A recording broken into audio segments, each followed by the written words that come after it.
আসসালামু আলাইকুম, সবাই কেমন আছেন? আশা করি সবাই ভালো আছেন। আলহামদুলিল্লাহ, আমিও ভালো আছি। তো আজকে ঈদের 5 দিন হয়ে যাইতেছে। তো একটা কথা বলার জন্য আর কি আমি এই ভিডিওটা করতেছি। হ্যাঁ, আচ্ছা, আলু হয়নি। তো যারা কুরবানি দিছেন তারা হয়তো বা সবারই মাংস দিছে, কিন্তু কেউ হয়তো বা এক টুকরা, কেউ হয়তো বা 2 টুকরা, এরকম। হ্যাঁ, হ্যাঁ।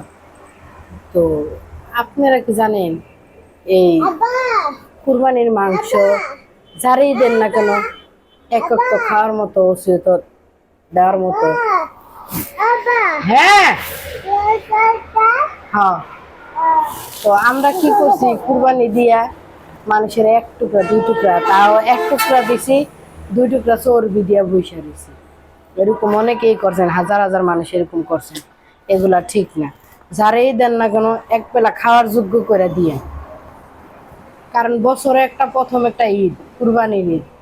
এই কুরবানি ঈদের মাংস খাওয়ার জন্যই আমাদের মতো অসহায় মানুষরা আপনাদের দরজায় দরজায় দরজায় দরজায় দাঁড়ে দাঁড়ে ঘুরে 1 টুকরা মাংসের মতো।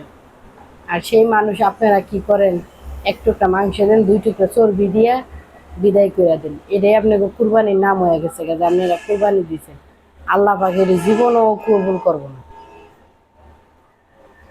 ওই মানুষগুলো হাইটা হাইটা যায় আর অভিশাপ দিয়ে দিয়ে যায়, যে 1 টুকরা মাংস দিয়ে কার পাতে দিব। 1 পকড়া মাংস দেন, তারপরেও তার ফ্যামিলিটা নিয়ে 1/2 কেজি আলু দিয়া রান্না করে একবেলা খাইতে পারবো। আর আপনারা এত বড় বড় কুরবানি দেন গরু, কিন্তু আপনারা ফ্রিজ বুঝাই করে রাইখে দেন বছরের জন্য খাওয়ার জন্য। ফ্রিজ বুঝাই বুঝাই করে রাইখে দেন। আসলে আমার এই কথাগুলো অনেকেরই খারাপ লাগবে, কারণ কুরবানি নিয়ে বলছি, তো তো অনেকেরই খারাপ লাগবে, অনেকেরই গুতে লাগা যাবো। আসলে এটা লাগার কিছু না, এরকম হাজার হাজার মানুষ হইতেছে। কেউ আত্মীয় স্বজনের বাড়িতে দিতেছে 2 কেজি মাংস, তার ভিতরে 1.5 কেজি চর্বি ঢুকাই দিছে, আধা 1 কেজি মাংস। এরকম করা ঠিক না। আপনাদের কাছে জোর করে কেউ নেয় না, আপনারাই দেন। তাইলে একটু ভালো মন্দ দেন, যেন মানুষ খাইয়ে একটু তৃপ্তি মিটাইতে পারে। জানলা 2 টুকরা গোস্ত দিছিল, ভালো ভালো গোস্ত দিছিল।